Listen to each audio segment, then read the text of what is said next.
Hello, this is Max. For his removal, a reward of $14 million is offered. He is the most resilient killer on the planet. Don't forget to subscribe. John dashes through the streets of New York as his grace period dwindles, turning into an alley where he encounters the TikTok man, a spy for the Bowery King. In a desperate attempt to escape the gridlocked traffic and his impending excommunicado status, he hops into a taxi. Realizing there's not much time left, he decides to abandon the taxi, ensuring the safety of his dog by giving the driver a gold coin for transportation to the Continental. Arriving at the library, John discreetly retrieves a concealed compartment filled with coins, a marker, and a cherished photo of his wife. In a bookshelf standoff, a hefty man named Ernest confronts John. Ernest, I still have time. It's almost up. John attempts to reason that he still has some time left, but Ernest remains indifferent to a mere few minutes. Their altercation ends with John using a book to incapacitate Ernest, leaving him injured. Seeking medical attention for his stab wound, John visits a doctor, even though he has only 5 minutes left on his grace period. The doctor agrees to help but can't finish stitching John up before time runs out. Sorry, Mr. Wick. With the grace period over, John's $14 million bounty becomes active. After self-treatment, John shoots and injures the doctor, who requested it as proof of obeying the excommunicado order. John then faces a wave of assassins and dispatches them using antique weapons in an intense series of confrontations. He continues to battle more foes in a stable, utilizing horses to his advantage.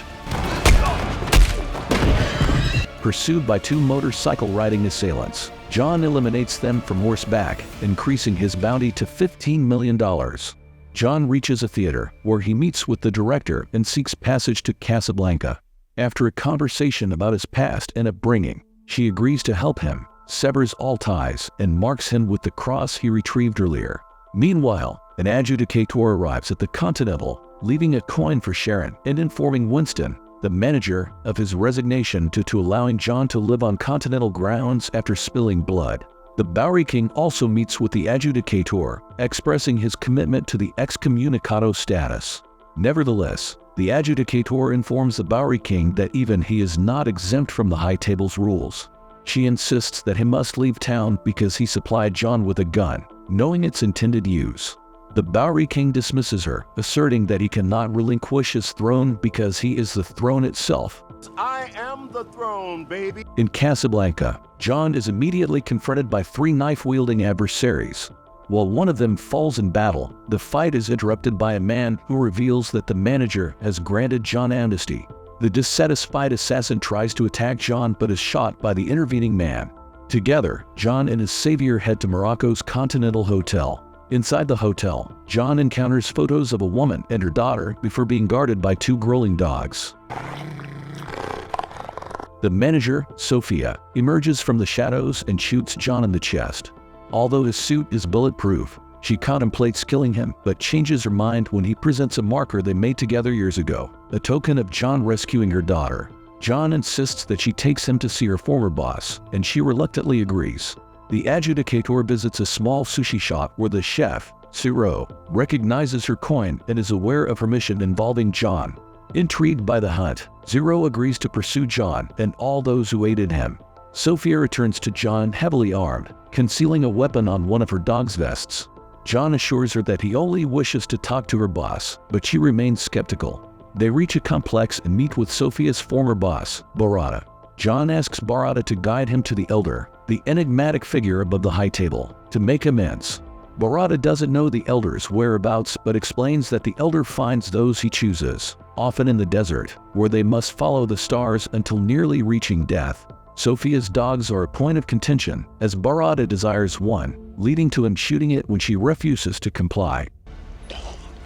John warns Sophia against seeking revenge, but she retaliates by shooting Barada, initiating a skirmish with his staff. Her dog attacks Barada's groin, resulting in one guard's death. Sophia shoots Barada in the leg, and they escape as more guards close in. Using her dogs to follow her commands, they make their way into the desert. Meanwhile, at the theater, the director observes a ballet performance by her students.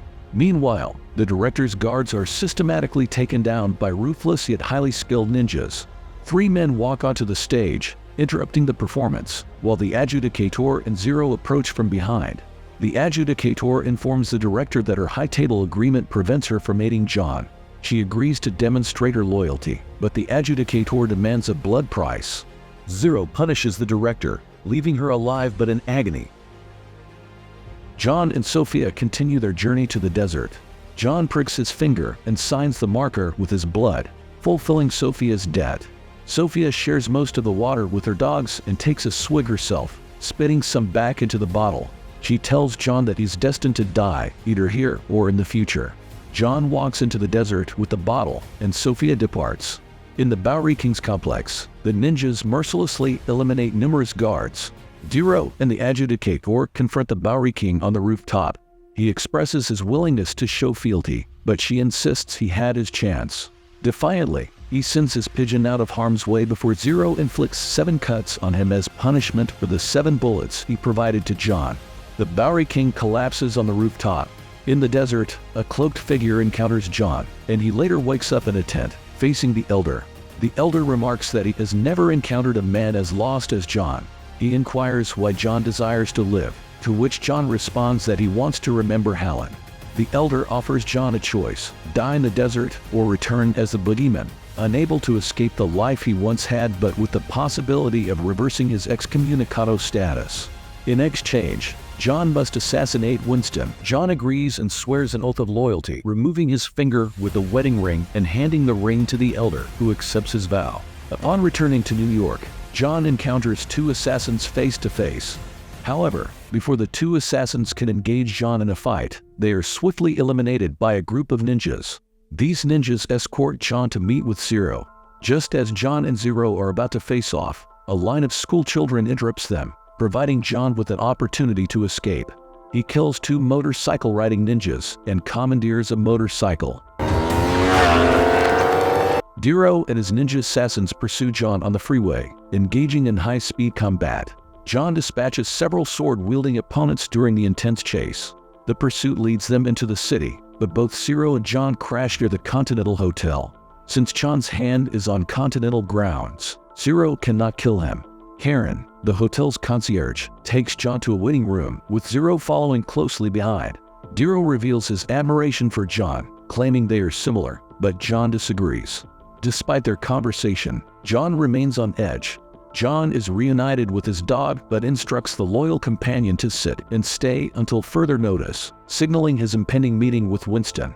Winston and John meet in a glass room reserved for discussions when one needs to see what their opponent hides.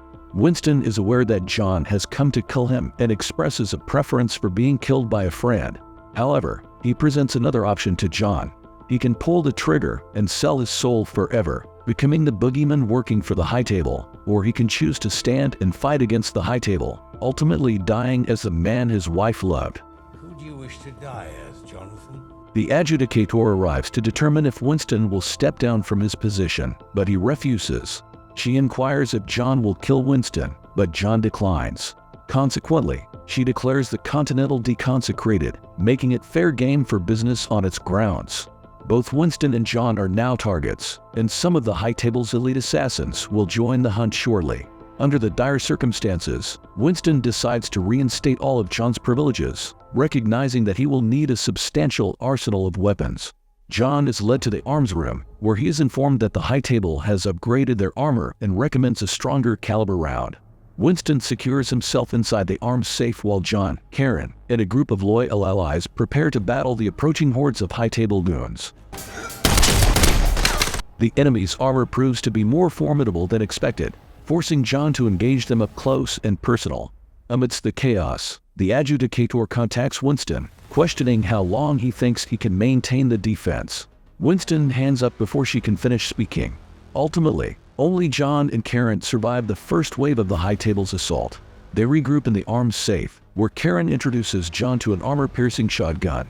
The second wave of assailants arrives, but John dispatches them swiftly with the shotgun, blowing off their heads.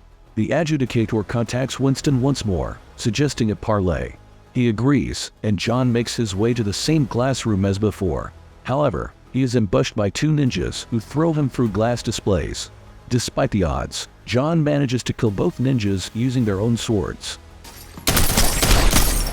Heading upstairs, John is taunted by Zero through the glass but is then attacked by two of Zero's top men, the Shinobi. The Shinobi gain the upper hand and have the opportunity to kill John but choose to discuss the honor of fighting him instead. The battle resumes, and after a grueling third round, John, fatigued, manages to perform a slam that shatters the glass floor, sending the Shinobi crashing to the lower level. Although they can't get up, John can, and he leaves to confront Zero, who is on the upper floor. John and Zero engage in an extended sword fight. John gains the upper hand by using Zero's own disappearing trick against him. Despite severe bleeding, Zero continues to fight until John impales him through the chest.